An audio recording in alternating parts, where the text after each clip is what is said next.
I made F1 a battle royale. Essentially, if you finish last, DNF or not, you get disqualified from the championship. So it's entirely about staying in the game and not getting involved in silly lap 1 crashes and unnecessary incidents. On lap 1 in Bahrain, we didn't have any crashes at turn 1. Webber's engine started blowing up mid-corner and made a few drivers spin, but everyone was still in the race. And it stayed that way until lap 2 when Karun Chandok on debut spun out of the race and retired, becoming our first disqualified driver. This didn't affect the result out front as Ferrari were 1-2 and the HRT was at the back anyway. But this means Alonso takes the lead of the championship and Ferrari are in first in the constructors. Before all the big names start dropping out, let me clear up any confusion that might come from this. If you finish last and are disqualified, you are omitted from any future results, but you and your team will also lose all of the points that you've gained. This will make more sense as the season progresses and more drivers drop out. But with that being said, let's move to round 2 at Australia. On lap 1 at Australia, it was wet and we would have a spectacular set of retirements. Not at turn 1 like usual, although there were incidents, but instead at turn 6. Kobayashi's front wing got stuck under his car, he lost all control, hit the inside wall at turn 6 and then went careening into the side of Nico Hulkenberg's Williams. So who's getting disqualified? Well, I'm going to go based off the official classification, which actually had Trulli in last place because he didn't start the race. Yeah, I tricked you. I just wanted to talk about this crash because I never see anyone talk about it and it's pretty funny. So yeah, Trulli gets disqualified thanks to his hydraulics failing on the formation lap and Kobayashi survives. Jenson Button won a chaotic wet race from Kubica and then Massa, and Alonso was in 4th and so he continues to lead, now 4 points ahead of his teammate and 6 ahead of Button. Ferrari is still out in front and Renault jumped from 7th to 4th thanks to Kubica's mega podium. Into Malaysia. In Malaysia, our disqualified driver would once again be a DNS, as Pedro de la Rosa suffered an engine failure on the formation lap. Vettel and Webber rounded off a Red Bull 1-2 in this one, and Rosberg got on the podium for Mercedes. However, Alonso was nowhere to be seen, having retired on the 3rd to last lap with an engine failure, meaning Felipe Massa now leads the championship. But behind him, it's very close, as 1st down to 5th is separated by 4 points, and the top 7 have 30 points or more. Ferrari are still out in front in the constructors, but Red Bull get a massive haul of points and start closing in, with McLaren doing the same. Round 4 would be held at China, and once again we had a DNS deciding who would be disqualified. It would be Timo Glock in the Virgin, but trust me, when we get the back markers out of the way, this really starts to get interesting. 3 cars would be involved in crashes that DNF'd them on lap 1, and yet they all survived because Glock's engine went boom on the formation lap. McLaren would secure a massive 1-2 and Rosberg would round off the podium, with Alonso 4th. But even though he scored again, Button would take the lead in the standings with Rosberg 2nd and then 5 more drivers that were in the 40s. McLaren jump Ferrari in the constructors and Red Bull don't get that many points, keeping them in 3rd. Round 5 would once again involve a backmarker team suffering a failure on the formation lap, this time being Heikki Kovalainen in the Lotus. But the good thing is, Team Lotus become the first team to be disqualified as both of their drivers are now gone. Webber would win for the first time this season and Hamilton would crash out of 2nd place on the 2nd to last lap after his tyre exploded. This meant Alonso inherited 2nd place and Vettel rounded off the podium. With Button finishing 5th, Alonso closes up to him, now just 3 points behind. Webber rises from 8th up to 4th thanks to his win, and Rosberg falls down to 5th after he finished in 13th place. In the constructors, Ferrari are just 3 points behind McLaren now, but Red Bull scored 40 points and are only 6 points off the lead themselves. So long as their drivers don't get involved in stupid incidents that retire them first, this is going to get very interesting. In Monaco, we finally had a first lap incident deciding who would be disqualified, and it would be Hulkenberg as he lost it in the tunnel and retired. I'm not really sure what happened here as cars don't just not turn for the tunnel section, but whatever caused it, we have our driver. In the end, pole sitter Webber would win out with his teammate coming home behind him and Kubica grabbing another podium for Renault. And so now it's both of the Red Bulls at the top of the standings with Webber ahead of Vettel thanks to having 2 wins and Alonso 3 points behind them in 3rd. 8 drivers have 50 or more points and it is really close. In the constructors, it's not as close, but it is Red Bull who jump from 3rd to 1st and McLaren who fall from 1st to 3rd. The power of a Monaco 1-2. And with Hulkenberg being disqualified from the championship, we have the first case of a team losing some of their points thanks to a disqualification, as Williams go from 8 to 7 points. Big news, am I right? Turkey was next up and the grid fully survived lap 1, and then 2, and then over half the Grand Prix. Trulli would be our first retirement on lap 33, but since he's already been disqualified, we move to the next driver, and that would be his teammate the following lap. And so once again, as he's been disqualified already, we move to the next driver and we have a match. On lap 40, the order was Mark Webber in first, Sebastian Vettel in second, and Lewis Hamilton in third. Vettel was hot on his teammate's gearbox and was considerably closer than in previous laps, and so, running down the back straight, he got a great run. In the era before DRS, he pulled alongside his teammate on the left and overtook him, but then he started to drift to the right, before he touched with Webber and retired on the spot.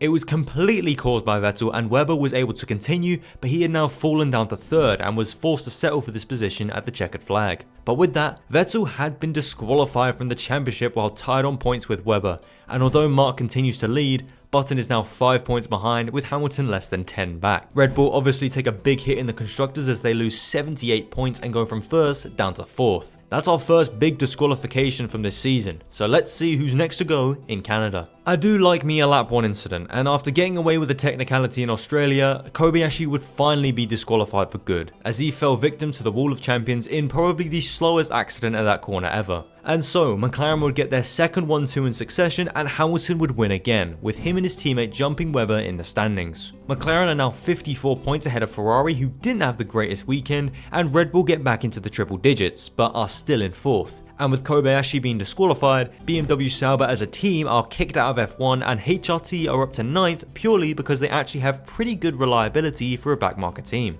In Europe, everyone kept it calm on lap 1, but Webber would go from the front row to 9th after getting a pretty average start. He would pit early on and drop down the order, and then encountered the Lotus of Kovalainen? How has he been let back on track? He's been disqualified. Whatever, right? He can't be that much of an obstacle, can he? It can.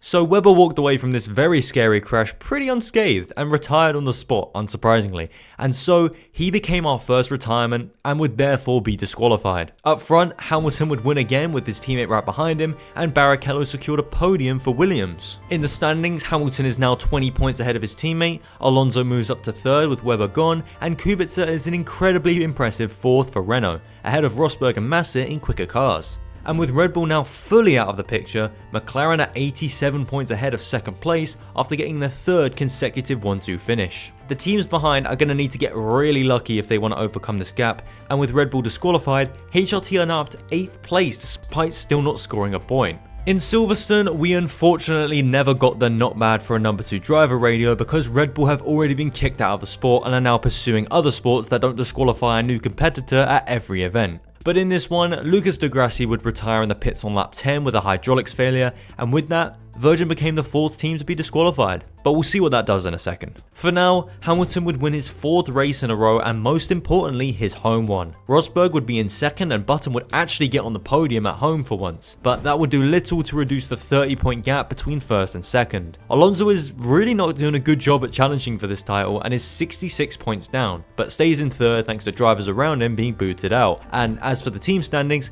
McLaren are 126 points ahead of Ferrari in second. In Germany, we had a lap 1 collision, but this time it involved a car at the back. Buemi would be on the receiving end of his teammate who rear-ended him and took off his rear wing, and from there, his race was unsalvageable. And returning to the top of the podium would be Alonso, who beat his teammate thanks to some not so discreet team orders. Hamilton wouldn't be far off in 3rd place, and so he continues to lead the championship, now by 33 points to his teammate, with Alonso now 56 points behind the leader. In the constructors, McLaren was still over 100 points ahead of Ferrari in second despite the red team getting 43 points in this one, and Toro Rosso lose the bulk of their points thanks to Buemi getting disqualified. That would definitely have been one rough team debrief. But in Hungary, things would get a lot worse for Toro Rosso because Alguersuari's engine would blow up on the second lap as the team fell apart in the space of 2 short weekends. With Alonso heading another Ferrari 1-2 and Hamilton retiring with a gearbox failure early on, this was a massive weekend for him as he and Button closed up to Hamilton. The gap was now at 33 points from first down to third. And in the constructors, Ferrari were working on that big gap because it's now down to 79 points. With a few more 1-2s, this gap is still very much achievable. And I'm going to talk about HRT again because by finishing and having both of their cars still in the championship, they have benefited massively as Senna and Yamamoto scored points for the team as they're now up to 7th, with Toro Rosso now disqualified. Next up was Belgium, and it took less than a lap to find out who would be getting disqualified. Typically the shunts at Belgium happen at turn 1, but in this one, it happened at the final turn. Rain began to fall on the track, but only at the final few corners, which caught out pretty much the entire grid, and in that chaos came Barrichello and Alonso. As Fernando tried to actually take the corner and not just cut the bus stop chicane like everyone else, Barrichello came in way too hot and ploughed straight into him. But luckily for Alonso and his title fight, he was able to keep going and Barrichello would be disqualified instead as he retired then and there. So at the checkered flag, it would be Hamilton in first with Kubica in second and Massa in third. But where was Alonso? Well, after escaping on lap 1, he retired with 7 laps to go after he got on the curbs and lost his car. If he had finished, he would have been 6th. But now he was scoring nothing, and so in the standings, Hamilton goes 46 points clear as his teammate also retired in this one. And in the team standings, McLaren extend their lead at the top and are schooling Ferrari in this championship. And down the order, HRT were up to 6th place because in just one corner, Williams were now disqualified as a team. That podium in Valencia, it was all for nothing now. When the HRT drivers are keeping out of incidents, that's when you know something needs to change. But they're reaping the rewards from this championship and long may it continue. Moving into Italy, Hamilton had just secured a big win and extended his lead in the championship as both of his closest rivals had DNF'd. But in this one, he didn't even make it to the second lap. Lewis had slight contact with a Ferrari car at the second chicane, and with that, his suspension was now broken and he retired in the gravel trap of the next corner. And so, with a really minor incident, our championship leader has now been disqualified. So, how will Button and Alonso respond? Well, it would be those two at the front of the field come the checkered flag, but it would be Alonso on home turf who would take the home victory.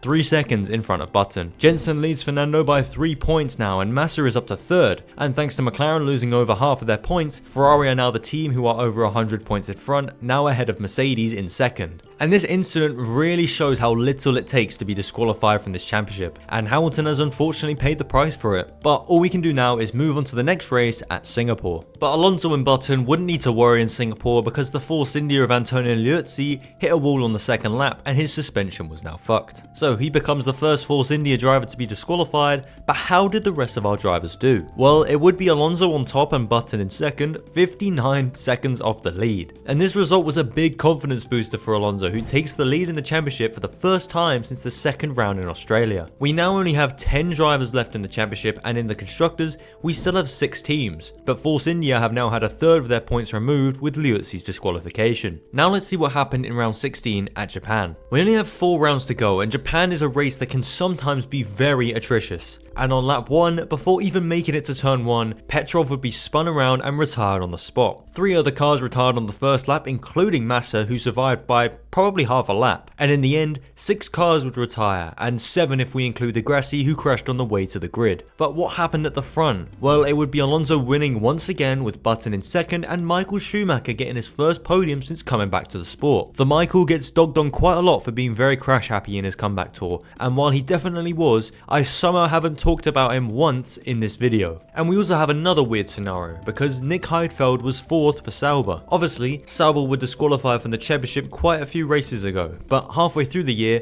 De La Rosa would be dropped and replaced by Heidfeld in real life, and so I'm gonna let scenarios like these slide. It shouldn't work, but I will let it work, and so he jumps up to 10th in the standings. In the lead of the standings, it's still Alonso, but Button is keeping up with him, and Rosberg has now overtaken Massa for 3rd in the championship. In the constructors, BMW Sauber have obviously been reinstated, but they are down in 7th. Ferrari is still over 100 points ahead of Mercedes, who can't score enough points to cut down the gap, and the one-man McLaren team is actually not too far off the Silver Arrows. With 3 rounds to go, we travelled across to mainland Asia and Korea, and in this one, we didn't get a retirement until lap 19. Partly because the safety car was running the grid around the track for most of that. But when it peeled away, Webber would drop it while going over some curbs, hit the wall, retired, and then was carried down the track by the power of momentum and collected Nico Rosberg in the process. And that means the Mercedes driver would be getting disqualified from the championship. Very unfair, but that's racing. Alonso was right behind Webber when this incident happened, and he was lucky to not get caught up in it, and the same goes for Button. But in the end, Alonso would head another Ferrari 1-2 as Button finished a lowly 6th. And now we have reached the point where there's actually only 9 drivers left in the championship, and so the graphic will continue to get smaller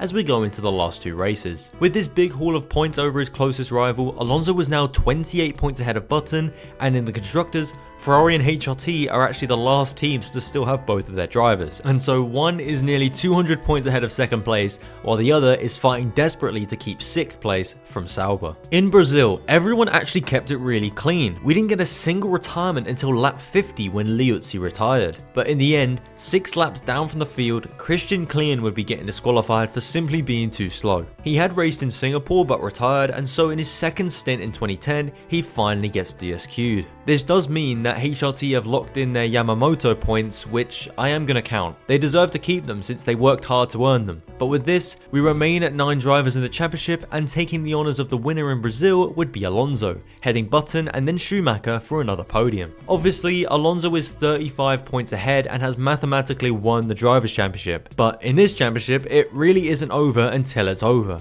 And going into Abu Dhabi, there was probably some plotting going on from McLaren and Ferrari. A disqualification for Alonso could maybe win McLaren the Constructors' Championship as well, so it wasn't over there either. So what was going to happen in Abu Dhabi? Well, the driver who was going to be disqualified would be found out on lap 1, but it wasn't Alonso and it wasn't Button. Instead, it was Michael Schumacher who nearly got his head torn off by his fellow countryman Liuzzi, and Button went on to win with Kubica second and Alonso third. This is how the driver's standings end, with Alonso winning by 25 points in the end, Kubica almost overtaking Massa at the end, and 2 HRT drivers making it to the end. And in the Constructors, that team get up to a crazy 5th place because Mercedes were disqualified thanks to Schumacher's crash. Ferrari and HRT managed to survive the entire season with both of their drivers, but would they be so lucky in 2011? If I've made that video, it's on screen now, but for now, check out what happened when I randomized the 2025 F1 grid.